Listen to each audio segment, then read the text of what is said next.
हमारे साथ कई खास मेहमान हैं। इस वक्त हमारे साथ बीजेपी के national spokesperson Nalin Kohli ji हैं और देखिए क्या एकदम स्टाइल में एआईएमआईएम के प्रवक्ता वारिस पठान भी हमारे साथ है। इस अवतार में आपने देखा नहीं होगा उनका ये रूप, लग रहा है दिवाली के स्पेशल मौके पर वारिस भाई आप इस तरह स्टाइल के साथ आए हैं आज।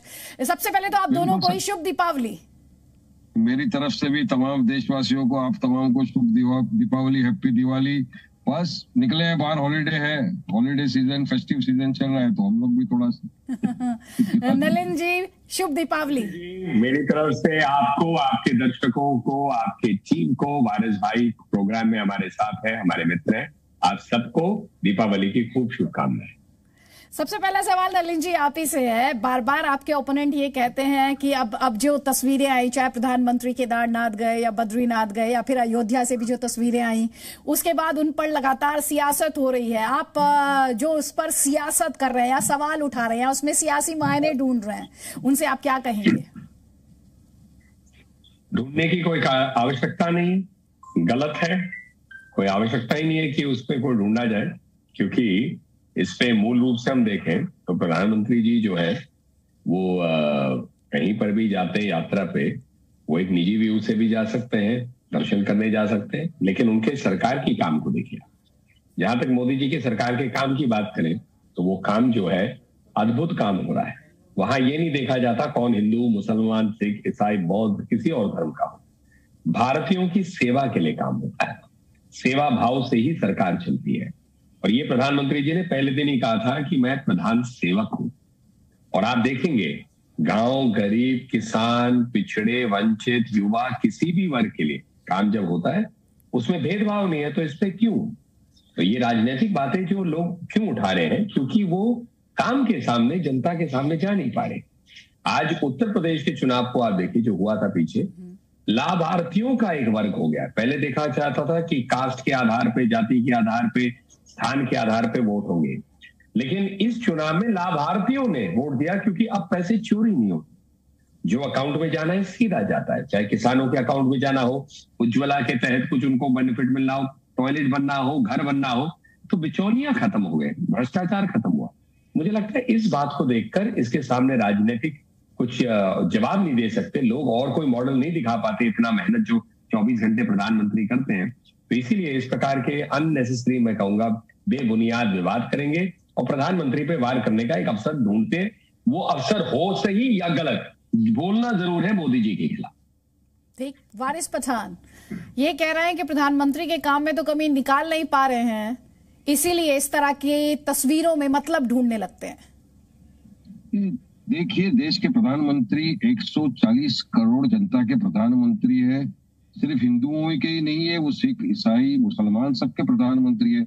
मगर हम देख ये रहे हैं कि प्रधानमंत्री मेजोरिटेरियन अपीजमेंट की पॉलिटिक्स कर रहे हैं, रिलीजन की पॉलिटिक्स कर रहे हैं। आप संविधान की शपथ लेकर आप प्रधानमंत्री बने हैं, मगर क्या कर रहे हैं? आप तो सिर्फ मंदिर मंदिर जा रहे हैं। आपने कहा था सबका साथ, सबका विकास, सबका विश्वास, मगर ये तो बीजेपी अपने पुराने जो हथकंडे थे, जिससे वो 2 से लेके 350 क्रॉस कर दी, वो आ गया। गाय, गंगा, दंगा। देखिए, मंदिर मंदिर मंदिर जा रहे प्रधानमंत्री, हर आधे घंटे में एक नया ड्रेस पहनकर प्रधानमंत्री मंदिर में जा रहे हैं पूजा करने। उसके पहले वहां पर 3 कैमरा वाले पूरी तरह से फोकस लेके उनके सामने खड़े हुए। तो मैं पूछना चाहूंगा प्रधानमंत्री जी, क्या आपके मंदिर मंदिर जाने से जो देश का युवा बेरोजगार है उसको रोजगार मिल जाएगा?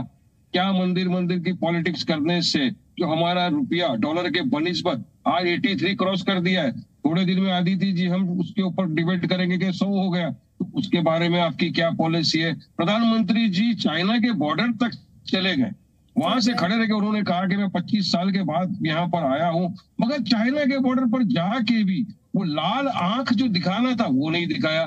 56 इंच चौड़ा जो सीना था प्रधानमंत्री का, वो काम नहीं आया।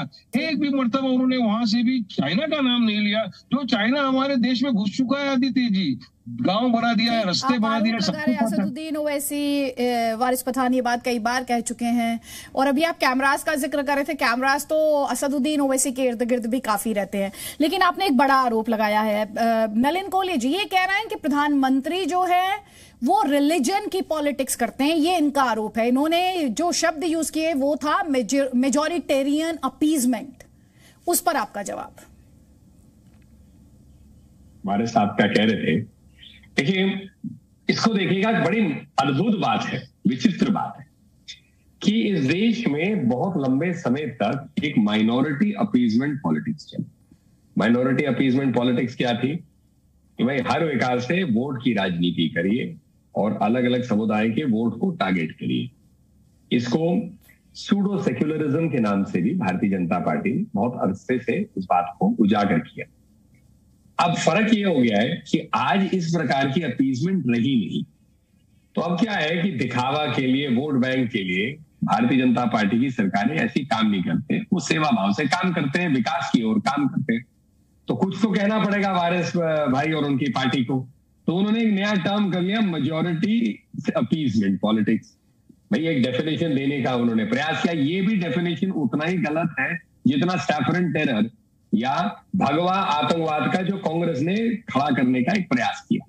तो एक ये राजनीतिक बिना किसी तथ्य के या सत्य के आधार पे एक आइडिया किया जा रहा है। अब उन्होंने बात की नौकरियों की, अगर वारिस भाई थोड़ा सा भी, हॉलिडे सीजन है, फेस्टिव सीजन, उन्होंने कहा उन मुद्दों पे आऊंगी, बहुत ही गंभीर मुद्दे हैं, लेकिन क्योंकि नलिन जी माफी के साथ, क्योंकि आपने भी मैं इस पर वापस लौटूंगी क्योंकि वारिस भाई ने भी इस मुद्दे को उठाया है।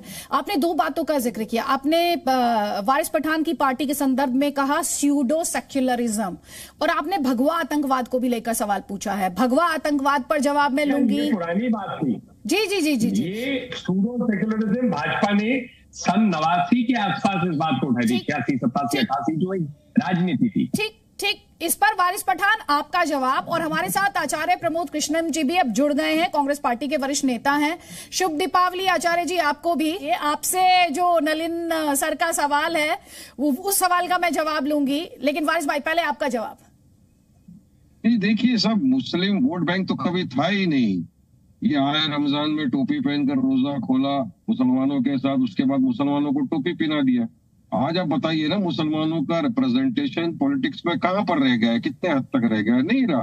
तो एक तरफ ये अभी इन्होंने कहा टेररिज्म की बात की, तो मैं बताऊंगा नलिनी जी, आप ही की पार्टी की सांसद है आज साध्वी प्रज्ञा सिंह ठाकुर, भगवा वस्त्र पहनती है, मालेगांव के ब्लास्ट की आरोपी है, उनकी मोटरसाइकिल यूज हुई थी जिससे लोगों की जानें चले गई। तो आपने उनको, वो इतना ही नहीं, हमारे देश का वरिष्ठ पुलिस ऑफिसर जो आतंकवादियों के साथ लड़ते लड़ते अपनी जान गंवा दिया, हेमंत करकरे, मेरे मित्र भी थे वो, उनको उसने श्राप दिया, कहा कि मेरे श्राप की वजह से हेमंत करकरे का ये हो गया। मोदी जी ने कहा कि मैं दिल से माफ नहीं कर सकूंगा, मगर दुनिया में तो आपने उनको माफ करके उनको आपने पार्लियामेंट के अंदर भेज दिया, उनको तो मेंबर ऑफ पार्लियामेंट बना दिया आपने। तो आप तो इस तरह की बात करते। अब बात नंबर 2 कि ये क्यों ऐसा हो रहा है? मोदी जी की खामोशी जो है ना, ये देश को खाए जा रही है। अगर मोदी जी धर्म सांसद के नाम पर जो एक जाति के लोगों को, मुसलमानों को नरसंहार की बात कर रहे थे, अगर उनको रोकते या उनके खिलाफ कुछ बोलते तो आज देश में नहीं आता ना। देखिए, धर्म सांसद के नाम पर ही कहा गया था ना कि बेटा कागज कलम छोड़ दे, तलवार उठा, मुसलमानों का नरसंहार कर दे। मोदी जी खामोश रह गए। क्यों नहीं बने? क्रिकेटर की उंगली पे चोट लग गई तो मोदी जी ने ट्वीट कर दिया था, मगर ये हर जवाब मोदी जी की जवाब लीजिए।